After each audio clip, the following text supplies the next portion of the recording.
Assalamualaikum warahmatullahi wabarakatuh. Hai, selamat pagi anak-anak. Dan selamat berjumpa kembali bersama Ibu Sri Wahyuni Ningsih, mahasiswa PPG dalam jabatan LPTK UIN Raden Fatah Palembang. Bagaimana kabarnya anak-anak hari ini? Semoga kita selalu diberi kesehatan ya. Pada kesempatan kali ini, marilah kita bersama-sama belajar melalui video pembelajaran ini. Nah, di video pembelajaran kali ini, kita akan bersama-sama belajar tentang beriman kepada Rasul-Rasul Allah. Nah, sebelum kita memulai pelajaran kita kali ini, marilah kita membaca doa bersama-sama. Bismillahirrahmanirrahim. Rabbi zidni ilma warzuqni fahma waj'alni minas solihin. Amin. Nah, sekarang kita mulai pelajarannya ya. Di bab beriman kepada Rasul-Rasul Allah ini, anak-anak sudah tahu belum apa makna dari iman kepada Rasul-Rasul Allah? Dan berapa ya jumlah nabi dan rasul?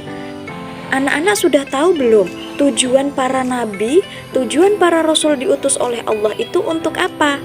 Nah, untuk mengetahuinya, marilah kita pelajari penjelasan berikut ini. Di dalam bab ini, di dalam bab beriman kepada Rasul-Rasul Allah, kita akan belajar tentang makna iman kepada Rasul-Rasul Allah, sifat-sifat Rasul, dan tujuan diutusnya para Rasul. Yang pertama, A. Makna iman kepada Rasul-Rasul Allah. Nah, iman artinya percaya.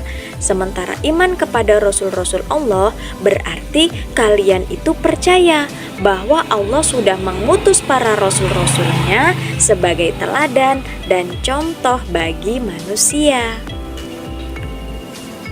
Nah, coba kita perhatikan firman Allah berikut ini pada ayat 21 surat Al-Ahzab. Bismillahirrahmanirrahim. Laqad kana lakum fi Rasulillahi uswatun hasanah. Artinya, sesungguhnya telah ada pada diri Rasul itu teladan yang baik bagimu. Nah, di ayat ini dijelaskan bahwa di dalam diri para Rasul itu sudah ada teladan yang baik yang patut untuk kita contoh. Nah, sekarang memasuki pelajaran yang B, yaitu sifat-sifat Rasul. Nah, Rasul itu memiliki 4 sifat wajib. Nah, apa saja 4 sifat wajib itu? Sifat wajib itu ada siddiq, tabligh, fatonah, dan amanah. Nah, sifat wajib itu artinya sifat yang harus dimiliki para Rasul. Nah, kebalikan dari sifat wajib para Rasul ini namanya sifat mustahil Rasul. Artinya, sifat yang tidak boleh dan tidak ada pada diri Rasul. Nah, sifat mustahil Rasul ini juga ada 4. Apa saja ya?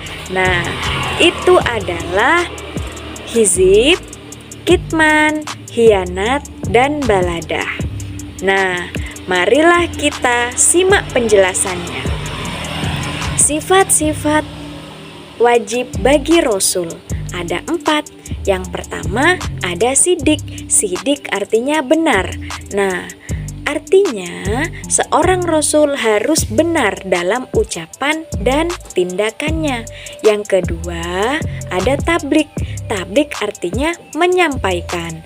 Arti dari menyampaikan adalah seorang Rasul itu wajib menyampaikan wahyu yang sudah Allah berikan kepadanya, lalu disampaikan kepada umatnya.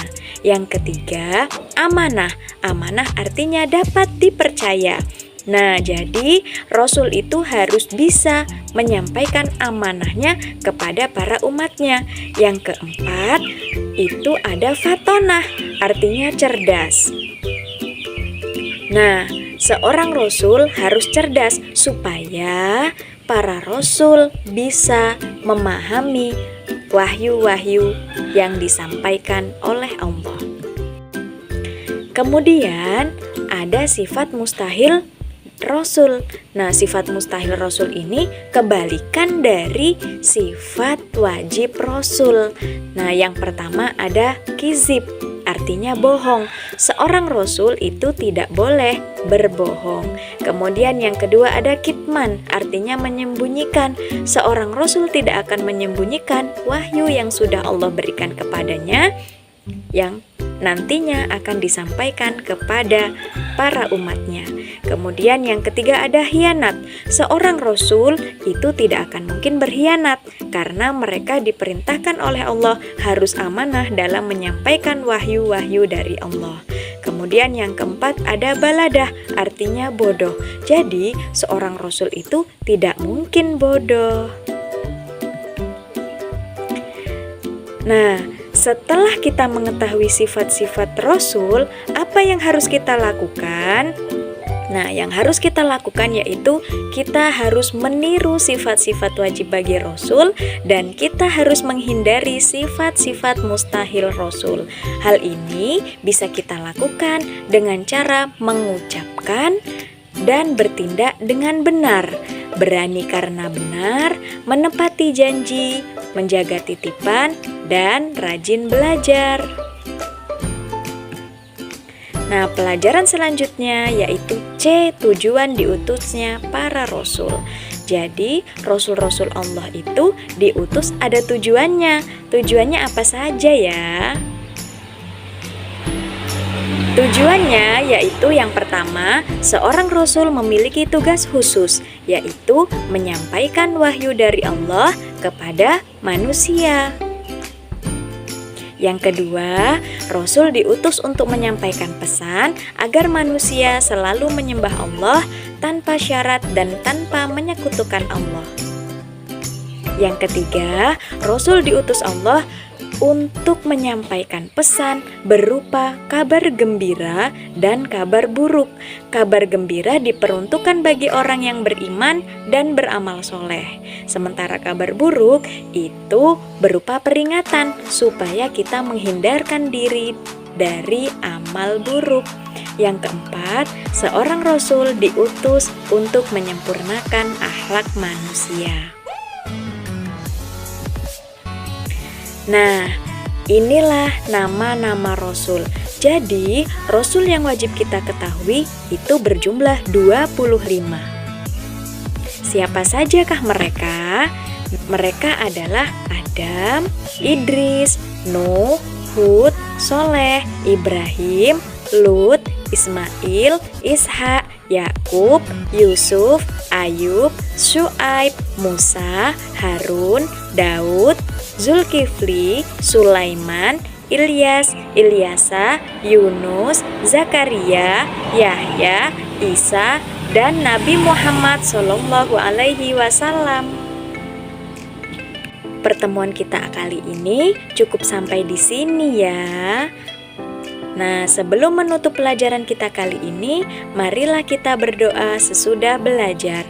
Bismillahirrahmanirrahim. Subhanakallahumma wa bihamdika asyhadu an la ilaha illa anta astaghfiruka wa atubu ilaik. Alhamdulillahi rabbil alamin. Cukup sekian ya pelajaran kita kali ini. Terima kasih sudah mengikuti pelajaran kali ini. Sampai jumpa.